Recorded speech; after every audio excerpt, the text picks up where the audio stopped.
Capitalism. Don't you just want to kick it in the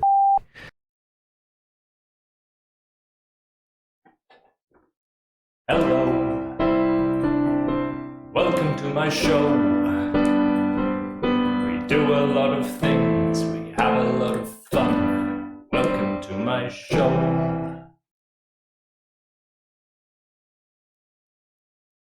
Devolver have been f***ing killing it lately. They've published some of my favorite games in the past couple of years. I'm talking Inscription, Oli Oli, Hotline Miami, and most recently, Cult of the Lamb.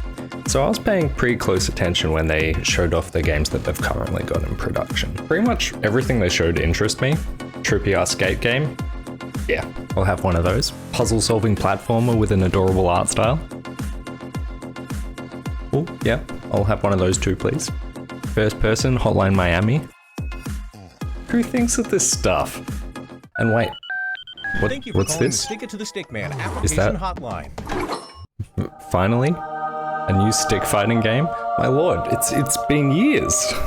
It's a roguelike fighting game where you play as a worker that fights their way up the corporate ladder to overthrow the CEO and the ruling classes of your corporate structure. Your stickman starts off by getting a basic office job at the bottom of a corporate hierarchy, and then they soon realize that these employees who must sell themselves are subsequently a commodity, and then have to be exposed to all the vicissitudes of competitions and all the fluctuations of the market. And so in this days you wake up from your American dream and get to working your way up the corporate ladder. Your mission may be summed up in a single sentence: abolition of private property. I'm angry that I'm not very good at baking cakes. Yes! Woo! Let's start with how the game feels to play. Well, it feels like a simple flash game on the surface, but the more time you spend with it, the layers of polish start to reveal itself. It's a simple idea executed well. The art style is basic, but this adds to the feeling of mundanity in an office environment. The brightly coloured stick figures jump out of the screen because the background uses these dull coloured tones. The use of colours makes it easy to track where you are on screen and what's happening, even when there's lots of random objects and enemies ragdolling across the foreground. It's a good way to kind of reduce the noise of a chaotic fight by just making everything simple. And the gameplay itself is extremely straightforward. Easy to pick up and play with little instruction. Move with one stick, hit with one button, and interact with another. Now, you might be thinking, one button to hit? How are you doing all these combos? So the moves that you know are in order on the bottom of your screen. And as you press the combat button, it does the move you have highlighted, and then it moves on to the next move. And then you press the combat button again, it does that, moves on to the next move. Also, some moves require ammo, and when you run out of ammo, you just skip over these moves in the combat order. The moves you start out with are dependent on the type of employee you choose in the character selection. As you move up the elevators, you'll get a chance to add more moves in this chain. In this way, it almost feels like a roguelike deck builder, where you start with this basic set of moves and then collect cards over a run to have an overpowered deck with synergies for the end boss. The only difference here is that you play your cards by kicking office workers in the teeth. Actually, stickmen don't have teeth.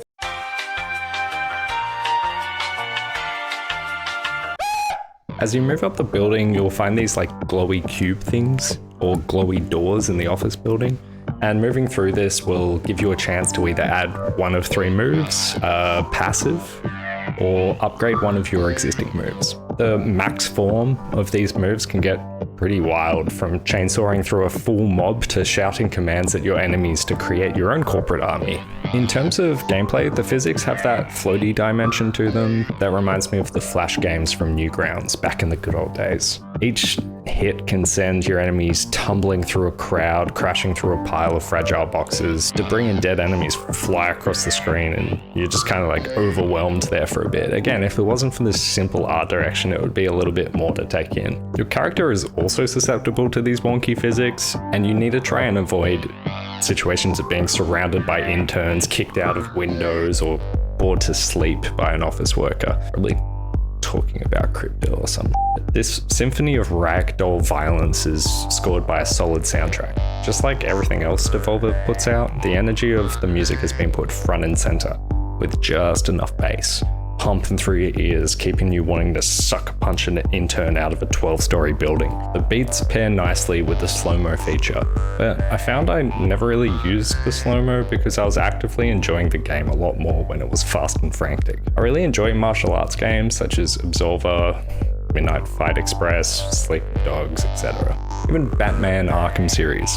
So the feeling of being surrounded by enemies, trying to figure out the puzzle of the optimal way to just kick everyone in the shin, that's kind of the thing that drew me to this demo over and over and over again. An extra layer of strategy is added when you realize you're locked into this linear combo of moves. You'll often need to hold a move for the right situation or enemy, or spam through 3 moves really quickly just to get to that powerful finisher. There's a surprising variety of enemies you'll encounter, from security guards to delivery workers to yoga workshop attendees, with each of these enemies having their own moves and cooldowns you'll need to counter.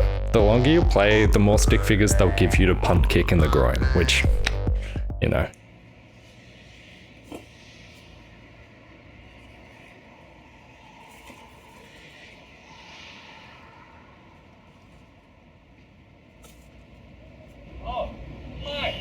Thank you for joining me. This whole previewing games business is quite a lot of hard work, isn't it? So I just want to remind everyone to take a deep breath in. Alright, enough of that bullshit. Let's keep going. Now, it's hard to discuss the gameplay and enemies without talking about the progression. This is because the roguelike structure of the game is inherently linked to the building your fighting takes place in. You start out with one character, the Temp, and they have a pretty basic moveset. Got a kick, an uppercut, roundhouse kick, and they finish it off just chucking a coffee mug as hard as they f***ing can at Dave the Intern. Each character also starts with a passive, and for the Temp, this is the multitasker, giving them more health for each move that they have. When you first enter the office building, there's only a few floors, little enemy variety, and, well, a pretty basic office layout. The boss fight on top of the building is pretty easy, it's just a cakewalk. You just kick them off and that's that. When you succeed, the board of investors will hover over you ominously and offer you the job of the poor fella you just threw off the building. Here's where you can choose to obey or refuse. When you obey, they give you a nice little boss hat, to make you feel special, and they give you a chance to invest back into the company. And this is where the skill tree comes in. The cash you collect over the course of your run will be converted to XP at the end. When you level up, you can gain points to invest into upgrading the operations of your company. Some of these are pretty significant as well. One of these is to get a combo multiplier to do increased damage, more characters from different departments.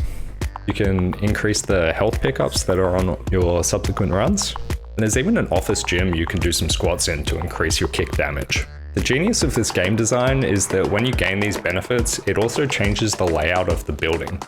As you upgrade your building, you'll see new floors with different mechanics, different enemies, more difficult enemies, and also some mini bosses.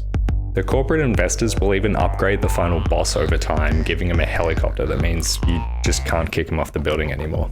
The most desirable upgrades to work towards are, of course, the characters.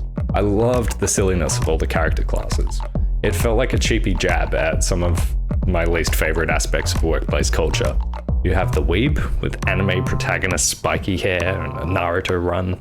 You've got the coffee addict, which I assumed everyone in corporate life was anyway. You've got the handyman, who's capable of gluing employees to the ceiling. And the delegator is perfect for micromanaging your aspirations. Wait, that doesn't sound right. Micromanaging your aspirations. The delegator is perfect for your micromanaging aspirations, not micromanaging your aspirations. Okay. The conservative loves guns because America.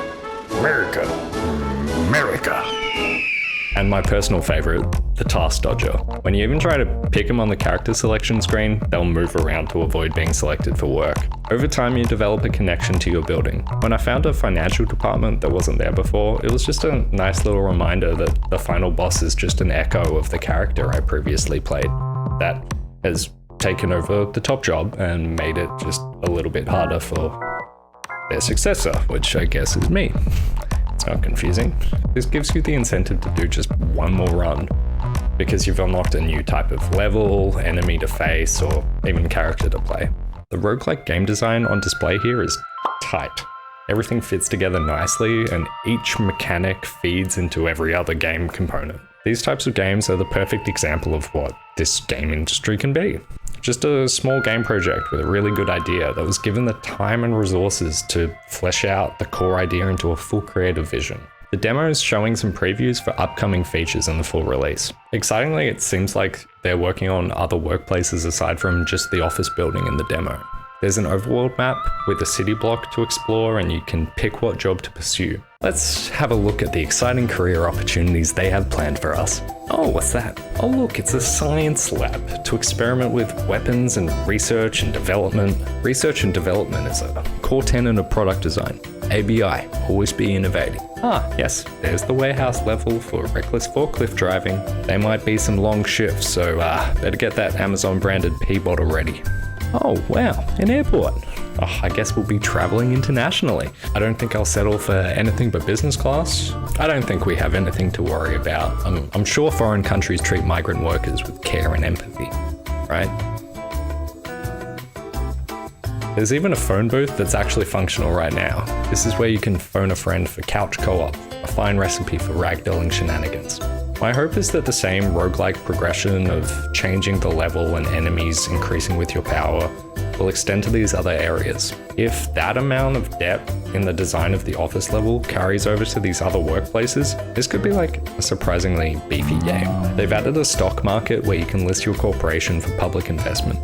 Now, I don't know about you, but I think 69,420 is going to have a strong fiscal quarter. I'm not too sure yet about how the stock market is going to affect the gameplay, but I do like watching big number go up. Big number equals better human, right? Yay, capitalism. Help me. Every aspect of this game is jammed full of gags about corporate life. The developers have clearly had some fun with their frustrations with late-stage capitalism. This game is full of bullshit corporate speak like, organically grow the holistic world of disruptive innovation via workplace diversity and empowerment. I love a whole lot of words that say nothing but make you sound smart. I expect these developers to use these planned levels as an opportunity to take jabs at further aspects of corporate bullshit in different workplaces. I'm hoping they add some sort of retail or hospitality gig, like working at a supermarket or a bar. I think there's plenty of material to make fun of that would connect with a lot of players. And well, yeah, what sort of workplace would you want to see these developers take a shot at? Let me know in the comments. This game is supposed to release this year, but if you want to check it out right now, I've left a link to the Steam demo in the description below. I had a really good time with this one. The connection between the roguelike structure of progression and the changing layout of the office is the most interesting idea here. And for me, it's something I think other roguelikes could be inspired by.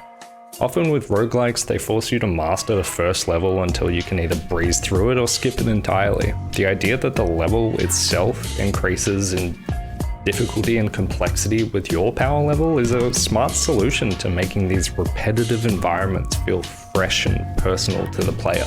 Devs, take note. There's some really interesting concepts of game design hidden in this aesthetically pleasing stick fighting game. And if you want something other than capitalism to kick in the dick, well, check out a demo for a Devolver game I mentioned at the start of this video. Angerfoot. This is like the easiest recommendation I can make. I don't want to make a whole video on it, but just go play Angerfoot. I can't wait for the full thing to come out. It's pretty much Hotline Miami in first person, with a lot more appeal for feet enthusiasts. Yeah, I've got control of my feet. Shh. It's gonna be alright. I'll take care of the bad guys, baby. It's fine. It's fine. Look at me. Look at me. It's gonna be okay. Let's just watch TV and chill out. Oh, it's the telephone. Hello? Also, when an enemy kills you, they do this cute little butt shaking thing just in time with a beat. I think it's to encourage me to do better for next time. I really appreciate the quality of these demos that are being released by Devolver. They run better than fully released titles, and they pack enough content to keep me entertained for a hot minute. Devolver, keep it up.